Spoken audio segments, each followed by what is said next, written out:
इसका आज press note भी बनेगा, उसमें भी ये साथ में संलग्न करके आप सभी का बीटीसी प्रांगण में स्वागत है। दूरदर्शन से भी आए हैं अपने साथी, बहुत अच्छे। दूरदर्शन तो भारत सरकार का अपना बहुजन हिता है, बहुजन सुखाय। तो एक जिम्मेवारी और भारत सरकार ने हमें दी है, all India police band competition को आयोजन कराने की। ये राष्ट्रीय स्तर का कंपटीशन है और जैसा आपको विदित है, इससे पहले मार्च माह में हमने all India police equestrian and mount police duty meet का आयोजन कराया था, जो कि 12 दिन का इवेंट था। ये जो all India police band competition है, ये 5 दिन का इवेंट है और ये 28 तारीख को इसका इनॉग्रेशन होगा। 28 तारीख सुबह से हमारे प्रोग्राम शुरू हो जाएंगे।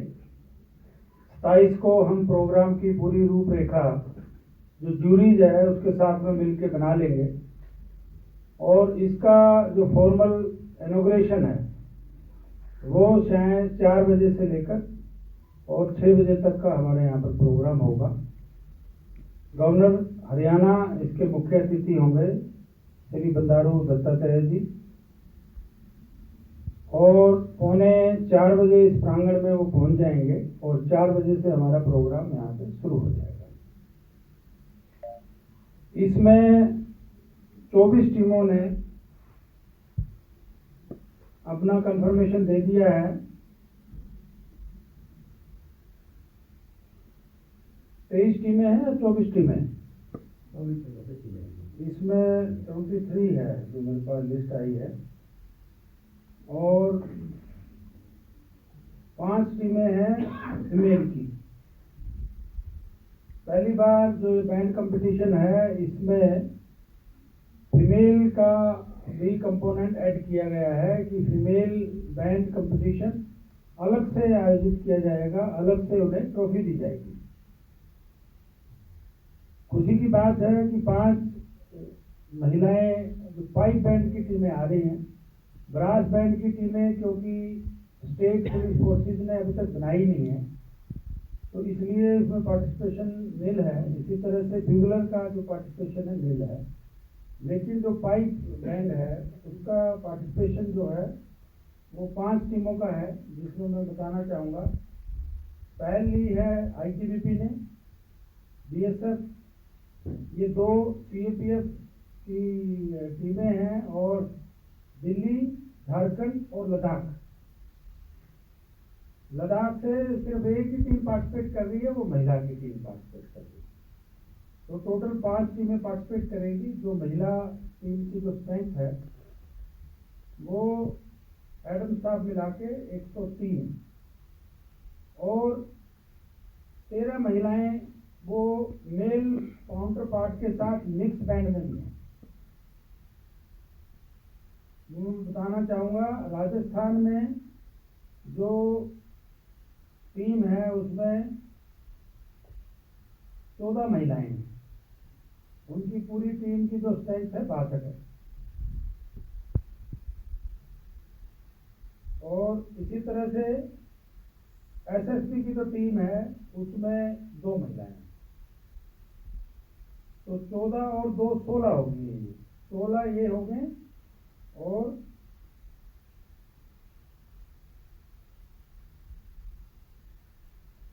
93 और 21 टोटल 93 ये होगी। 21 मैडम स्टाफ मिला के 114 की नफरी महिलाओं की इसमें पूरे कंपटीशन में है। टोटल जो नफरी है 1512 आ रही हैं, जिसमें 23 जो है वो मेल टीमें हैं और 5 फीमेल टीमें। और ये आज तक के जो 1999 से ये band competition all India police sports control द्वारा आयोजित किया जा रहा है और आज तक की सबसे ज़्यादा टीमें और सबसे ज़्यादा नफरी पार्टिसिपेशन कर रही है, ये हमारे लिए बहुत खुशी की बात है। इसके बावजूद कि 3 स्टेट्स में अभी इलेक्शन चले हुए हैं, उन्होंने अपना पार्टिसिपेशन वो लोग नहीं कर पा रहे हैं, जिसमें मेघालय, त्रिपुरा और नागालैंड। नहीं तो उनकी टीमें भी आते हैं, जैसे आपको विदित है नॉर्थ ईस्ट में तो वैसे ही नेचर में ही उनके म्यूजिक है, तो वहाँ की टीमें भी हमें अपेक्षित थी, बट इलेक्शन की वजह से वो टीमें नहीं आ पा रही हैं। मैं बैंड के इतिहास के बारे में भी बताता हूँ। ये बैंड जो है एक बहुत ही इम्पोर्टेंट कंपोनेंट है सिक्योरिटी फोर्सेस के लिए, और इसका जो इतिहास है ये 3rd BC से जाता है। जो AD शुरू हुआ है, अभी 2000 साल हो चुके हैं, और उससे 300 साल पुराना इसका इतिहास है। और बेसिकली हुन्स जो राजा होते थे ग्रीक के, तो वो उन्होंने सबसे पहले पाया गया कि उन्होंने अपनी आर्मी के साथ में बैंड का कंपोनेंट रखा गया।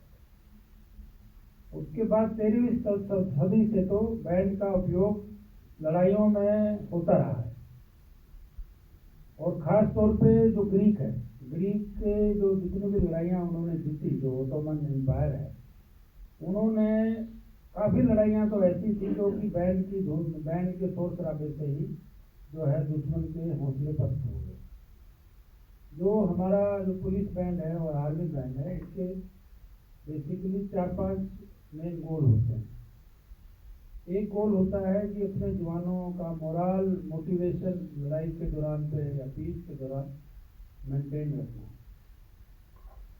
दूसरा इसका रोल है कि जब लड़ाई हो रही हो तो आपके जवान घायल होते हैं, कुछ इंजर्ड है, कुछ हॉस्पिटल हैं, तो वहाँ पर विभिन्न कंसल्ट करके जवानों का मोरल अप रखना, ये दूसरी जिम्मेवारी है। तीसरी जिम्मेवारी है कि दुश्मन का जो पुराने टाइम पे दुश्मनों के हौसले पस्त करना। उस समय में बड़े बड़े ढोल होते थे और उनको हाथियों पे, ऊँटों के ऊपर ले जाया जाता था और उसको विशेष तरह से बजाया जाता था। इतना शोर शराबा होता था कि दुश्मन के घोड़े, हाथी वो सब बिलक के भाग जाते थे और दुश्मन के सैनिक भी बिलक के भाग जाते थे। और बहुत बड़े बड़े जो है उसको कोस बोला जाता था, जो उनका ढोलक होता था उसको कोस बोला जाता था। बड़े बड़े, जैसे अपने भी गांव में आप देखते हैं कि घोड़ों के दोनों तरफ जब एक विशेष तरह के लोग होते हैं, वो दोनों हाथों से वो नगाड़ा बजाते हैं। इसी तरह का कार्यक्रम जो है उस टाइम पे होता है। तो उसके साथ में फिर 16वीं शताब्दी में इसका व्यापक प्रयोग यूरोप में हुआ। यूरोप में हर साल कोई न कोई बैंड का कंपोजिशन हुआ। कभी फ्रेंच ने किया, कभी स्वीडिश ने किया, कभी इंग्लैंड ने किया, कभी तुर्किश ने किया, कभी जर्मन ने किया। तो इस तरह से हर साल, हर 2 साल में डिफरेंट बैंड्स की धुनों को उन्होंने इजाद किया। और जब बेंजामिन फ्रैंकलिन, जब सिविल वार हुआ अमेरिका में, तो उस समय में भी जो सिविल वार के दौरान बैंड का बड़ा इस्तेमाल हुआ, और जो सेलिब्रेशन में भी बैंड का बहुत अच्छे ढंग से इस्तेमाल किया गया। और पुराने टाइम पे जब लड़ाइयाँ लड़ते थे, तो लड़ाइयों का जो आगाज और लड़ाई का जो रिट्रीट होता है, वो भी बैंड के माध्यम से कराया जाता था। बैंड का जो गोली फायर करते थे उसको इवनिंग गन बोलते थे। उसके बाद में जो बैंड की धुन से फोर्सेस जो है जहाँ पर भी लड़ाई लड़ रही होती थी वो रिट्रीट करती थी। उसके बाद वो प्रोसेशन निकाला जाता था। तो उसी से ही जो हमारी रिट्रीट सेरेमनी होती है, अभी आप देखते हैं 29 जनवरी को जब हमारा गणतंत्र दिवस की जो हम सेलिब्रेशन करते हैं, तो उसका जो एंड है वो एंड रिट्रीट सेरेमनी से होता है। तो उसका भी आगाज जो है उसी सेरेमनी से हुआ है। 1690 में इंग्लैंड के राजा होते थे जेम्स द्वितीय। तो जेम्स द्वितीय के टाइम पे ये पहली बार ये रिट्रीट का प्रथा जो है देखी गई। और उसके बाद में जितने भी कॉमनवेल्थ नेशंस हैं, जिसमें हिंदुस्तान, इंडिया भी है, जो कॉमनवेल्थ का मतलब है जो कि ब्रिटिश जो है उपनिवेशवाद के अंदर में रहे, उसकी जो सुदर्निटी में जो रहे, जिसमें कनाडा भी है, जिसमें इंडिया भी है, जिसमें ऑस्ट्रेलिया भी है और काफ़ी और देश हैं। सभी देशों में जैसे भारत में 29 जनवरी को रिट्रीट सेरेमनी की जाती है, इस तरह की सेरेमनी सभी जगह की जाती है। जहाँ तक हिंदुस्तान में जो बैंड की प्रथा की बात है और पुलिस की बात है, तो सबसे पहले 1858 में 1 नवंबर 1858, जब 1857 के युद्ध के बाद में जब क्राउन ने डिसीजन लिया कि अब जो हमारी जो कंपनी सरकार है, उस कंपनी सरकार को निरस्त किया जाए और जो भारत का जो शासन है वो क्राउन अपने हाथों में ले। तो कलकत्ता में जब ये सेरेमनी हुई तो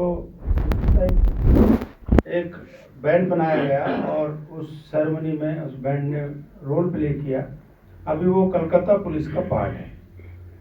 मैसूर का जो राजा था, राजा वडियार, उसका भी म्यूजिक में काफ़ी इंटरेस्ट था और वो भी लड़ाइयाँ एक्सपीडिशंस करते थे, उसमें काफ़ी इस्तेमाल किया गया। और जो 162 साल का इतिहास मैसूर के बैंड का है, अभी वो कर्नाटका जो पुलिस है उसका बैंड बन गया है वो।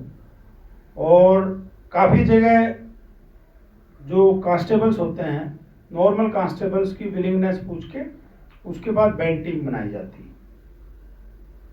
आर्मी में भी इसी तरह का होता है, लेकिन काफ़ी पुलिस फोर्सेस में जो ऑलरेडी ट्रेंड लोग हैं उनको भर्ती करते हैं। जैसे चंडीगढ़ पुलिस में मैंने एडवर्टाइजमेंट देखा था।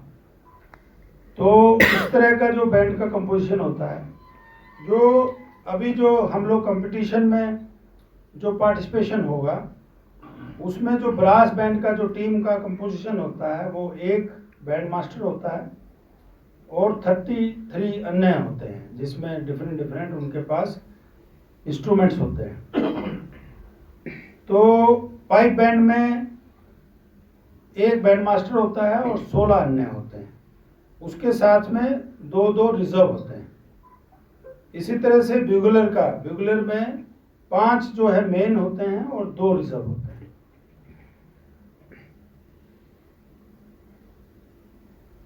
फर्स्ट वर्ल्ड वार में जब अमेरिका ने डिसीजन लिया कि हम लोग भी जो अलाइड फोर्सेस है उसके साथ में हम लोग भी पार्टिसिपेट करेंगे, तो 1917 में तो जो जनरल साहब टीम को लेके आ रहे थे उसको एक्सपीडिटरी फोर्स बोला गया। तो उस टीम उसको लेके आ रहे थे जब यूरोप में, तो उन्होंने कांग्रेस से रिक्वेस्ट किया कि हमें जो उनकी गवर्नमेंट, जो कांग्रेस गवर्नमेंट होती है, जैसे हमारे पार्लियामेंट होती है, उनको कांग्रेस बोला जाता है, तो 20 बैंड अलग से हमें और दिए जाए। और उस समय में भी बैंड का इस्तेमाल फर्स्ट वर्ल्ड वार में किया गया जवानों के मोरल मोटिवेशन के लिए, और जो दूसरे देशों के साथ में कैसे अच्छे रिलेशंस बनाए जा सकें। और ख़ास तौर पे जो 20 बैंड की अतिरिक्त टीमें वो लेके आए, और जो टीम की संख्या होती है, जैसे 48 की संख्या है, कहीं 34 की संख्या है, उस संख्या को भी बढ़ा दिया। बैंड को आप एक्सपेंड भी कर सकते हैं। लड़ाइयों में 35 लोगों की टीम से लेकर और 2000 लोगों की टीम तक लड़ाइयों में बैंड में पार्टिसिपेट हुआ। तो इसका बहुत ही अच्छा असर हुआ और फ्रांस के साथ में अमेरिका के रिलेशन बहुत अच्छे हुए। ईरान इराक की बात करें तो जब सद्दाम हुसैन को पदस्थ करने के लिए, उसको जो है उसके पद से हटाने के लिए जब अमेरिकन फोर्सेज आई, तो उसके साथ में भी जो बैंड भेजा गया उसको स्पेशल अरेबिक म्यूजिक की ट्रेनिंग दी गई। क्योंकि लोग तो जब कोई फोर्स, दूसरी फोर्स आती है किसी भी देश में, तो लोग तो उसके खिलाफ रहते हैं, क्योंकि सब ये सोचते हैं कि ऑक्यूपेशनल फोर्स क्यों आ गई। तो उस प्रभाव को कम करने के लिए वो अरेबिक म्यूजिक जो है विभिन्न कंसर्न डिफरेंट चौक के ऊपर चढ़ाए गए। इसी तरह से जो दिल्ली पुलिस का बैंड है, दिल्ली पुलिस का बैंड 1944 के आसपास बना।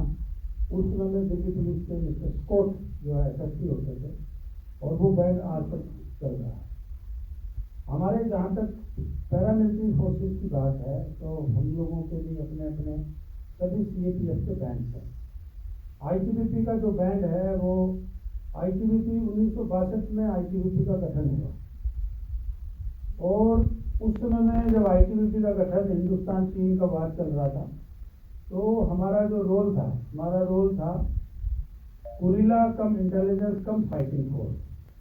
अगर दुश्मन चाइना का इस तरह का प्रभाव उस समय में देखा जा रहा था कि दुश्मन अगर हमारे इलाके को ऑक्युपाई कर लेता है, तो कोई एक ऐसी फोर्स हो जो लोगों में देश प्रेम की भावना पैदा करे, गुरिल्ला की तरह काम करे, इंटेलिजेंस की तरह काम करे, और बिहाइंड द एनिमी हम लोगों को ट्रेनिंग दी गई कि जहाज से आप कैसे पैराशूट के माध्यम से कूद सकते हैं। तो हमारी जो 4 कंपनियों या 5 कंपनियों की जो बटालियन थी, उसमें एक 2 कंपनियां वो इस तरह की थी जिसको हम ट्रेनिंग देते थे जहाज से कूदने के लिए, ताकि वो अपने सामान के साथ में दुश्मन के इलाके में कार्य कर सके। फिर सरकार ने देखा कि अब इस कार्य की जरूरत नहीं है, तो हमें 72 के बाद में बॉर्डर गार्डिंग का रोल हमें दिया गया, और जो ही बॉर्डर गार्डिंग का रोल दिया, दुश्मन के साथ में आर्मी के साथ में भी हमने कंधे से कंधा मिलाकर फाइट करना है, तो ये बैंड की गठन जो है हमने 73 में किया।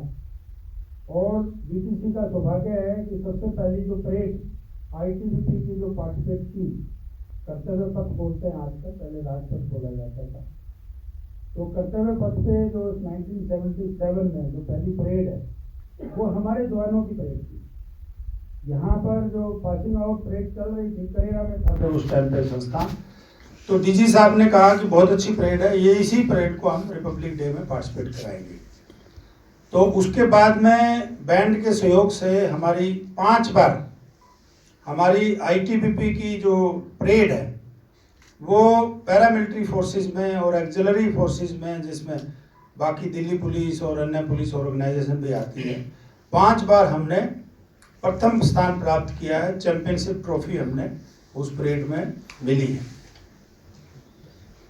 जब देश आज़ाद हुआ 1947 में, तो बैंड जो है तितर बितर हो गए, और जितने भी बैंड मास्टर्स होते थे वो सब इंग्लैंड के होते थे, क्योंकि इनका जो ट्रेनिंग कॉलेज था वो सिर्फ लंदन में था।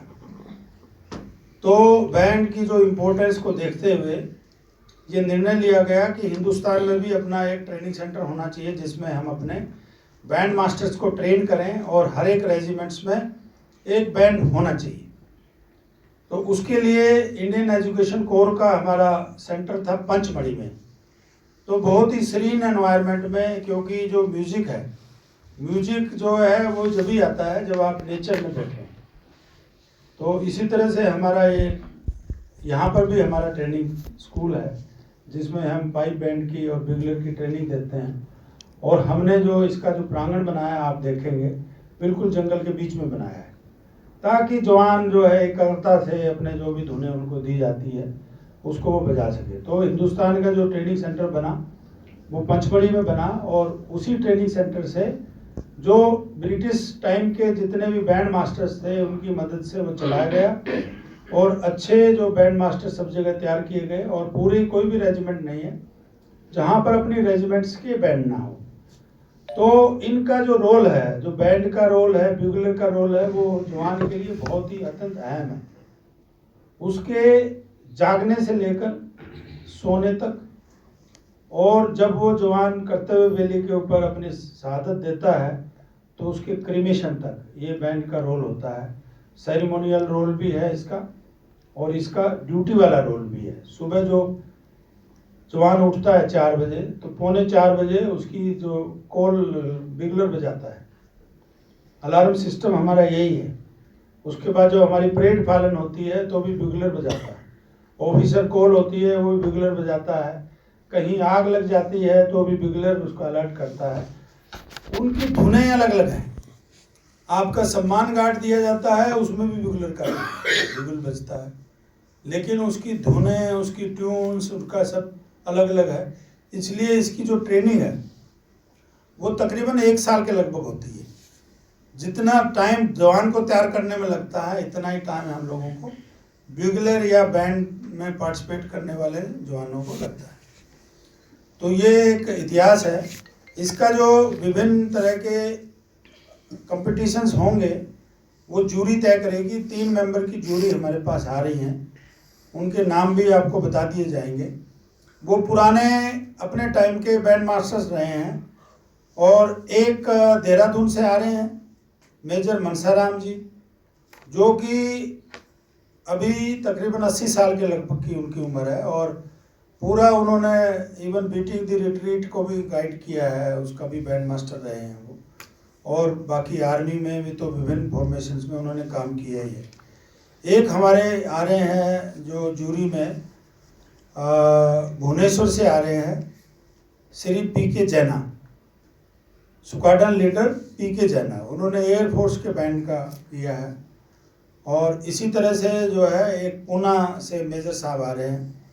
तो ये 3 हैं, आप इनके नाम आपको दे दिए जाएंगे जूरी में कौन कौन आ रहे हैं।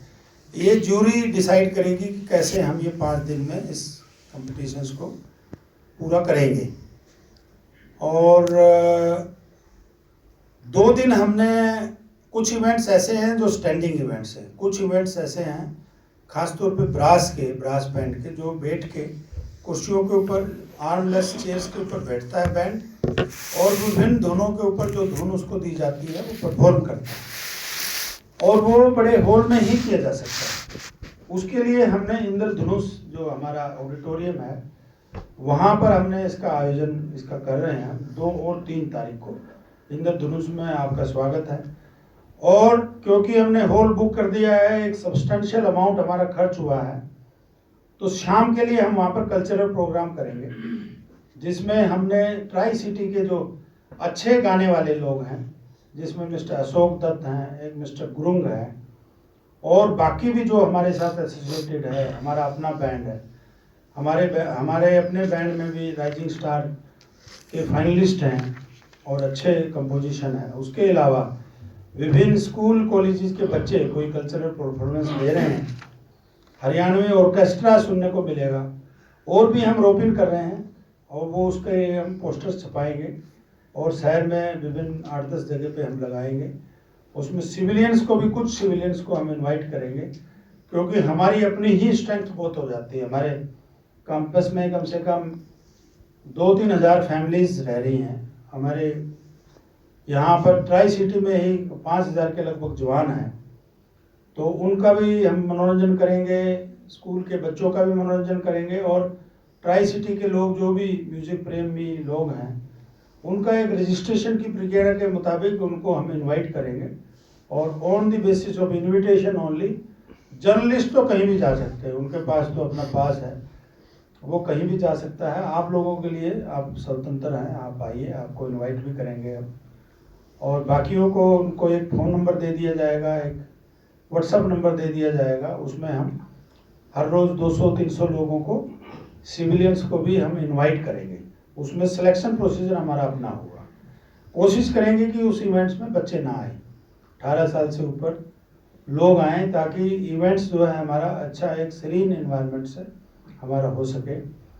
और 4 तारीख को हमारा इसका क्लोजिंग सेरेमनी है, वो भी शाम को 4 बजे से लेकर 6 बजे तक होगी। उसमें माननीय गवर्नर और एडमिनिस्ट्रेटर पंजाब और एडमिनिस्ट्रेटर चंडीगढ़ जो इसमें आ रहे हैं, श्री बनवारी लाल पुरोहित जी, माननीय राज्यपाल, उन्होंने सहमति प्रकट की है और वो 4 तारीख को ये प्रोग्राम होगा इसका। तो ये जनरल रूपरेखा है इसकी, हमारे जो इसकी है। और जो बैंड, जो आज़ादी के अमृत महोत्सव में हम बैंड का भरपूर प्रयोग हमने किया है, डिफरेंट जाके हम बैंड कंसर्ट करते हैं। दिल्ली पुलिस जो है वो नेबरहुड वॉच है, और भी कई तरह के प्रोग्राम हैं, उसमें बैंड का इस्तेमाल करती है ताकि लोग जो है वो आगे आए। कोई भी किसी तरह की खबर होती है, क्योंकि हर जगह पुलिस फोर्स, हर जगह सिक्योरिटी फोर्स नहीं हो सकती, तो इसलिए ये बैंड का जो यूज़ है वो सद्भावना में हम लोग हर जगह करते हैं और लोगों को एंटरटेन भी करते हैं। और जो हमारे रेजिमेंटल फंक्शंस हैं उन सब फंक्शंस में बैंड का बहुत ही अहम रोल है। हमारी जवान जब पासिंग आउट होता है तो उसमें भी बैंड का बहुत अहम रोल। रोल होता है, आप देखते हैं उसका डेमोन्स्ट्रेशन देखते हैं कितनी अच्छी ढंग से, और वो जो बैंड के लोग हैं वो भी अपना क्विक मार्च, स्लो मार्च वो बीच बीच में अपना करते हैं, आप देखते हैं झूमते हुए, कभी क्विक मार्च करते हैं, कभी वो मार्च करते हैं, कभी अबाउट टर्न करते हैं, और उनकी विशेष तरह की यूनिफॉर्म है। और आप देखते हैं कि रिपब्लिक डे परेड में पैरामिलिट्री के अलावा, आर्मी के अलावा स्कूल के बैंड्स भी हैं, जैसे सिंधिया स्कूल का बहुत अच्छा बैंड है, इसी तरह से मायो स्कूल का बैंड है, और काफ़ी स्कूल्स के बैंड जो है इसमें पार्टिसिपेट करते हैं। बैंड जो है वो एक डिसिप्लिन की भावना तो लाते ही हैं, उसके साथ में आदमी के दिल में कंपैशन, प्रेम, ये सब भावनाएं जो बैंड पैदा करता है। तो बहुत अच्छा कंपटीशंस हैं, बहुत ही मधुर जो है इसका कंपटीशंस के दौरान भी आप आएंगे, आप देखेंगे कि हर बैंड 15-15 मिनट अपनी परफॉर्मेंस देगा। सभी बैंड्स को जो है ट्यून्स दे दी गई हैं, 5 से 6 ट्यून्स जो है सभी बैंड्स को दे दी गई हैं। उन्हीं बैंड्स के ऊपर 1 महीने से वो लोग प्रैक्टिस कर रहे हैं, ताकि ये ना हो कि क्वेश्चन जो है ना आउट ऑफ द सिलेबस आ जाए। सब लोगों को 1 महीना पहले दे दिया गया है कि ये 5 ट्यून जो है आपने बजानी है, और ये 15 मिनट का आपका टाइम होगा, उसका एक सीक्वेंस होता है, उस सीक्वेंस के मुताबिक वो प्रदर्शन करेंगे।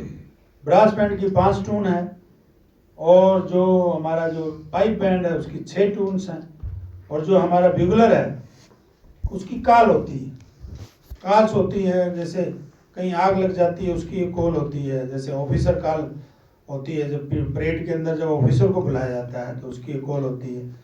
किसी जवान का जो डिसिप्लिनरी कोई कार्रवाई होती है उसका भी बिगलर बजता है। तो जवान के ज़िंदगी में जो बैंड का और जो बिगलर का और ये चीज़ों का कोई वीआईपी आता है तो उसके लिए भी आप देखते हैं कि कॉल करता है, जो ऊपर हमारे बैंड के बिगलर के जो है ना कॉलम खड़ा होता है, तो वो एक स्वागत के लिए अलग धुन होती है। तो इसी तरह से मैं समझता हूँ कि बिगलर की कम से कम 20-25 धुन के ऊपर बिगलर अपनी प्रैक्टिस करता है। तो ये जनरल रूपरेखा है। मैं समझता हूँ कि मैंने तकरीबन कवर कर लिया है बैंड के बारे में, काफ़ी मैंने रिसर्च किया है इसके बारे में। तो हाँ, इसमें जो जितने भी पार्टिसिपेंट्स हैं इनको हम सर्टिफिकेट्स देंगे, और सभी के लिए ट्रॉफीज हमारे पास आ गई हैं, और ट्रॉफी मुझे लगता है यहाँ डिस्प्ले भी की हैं।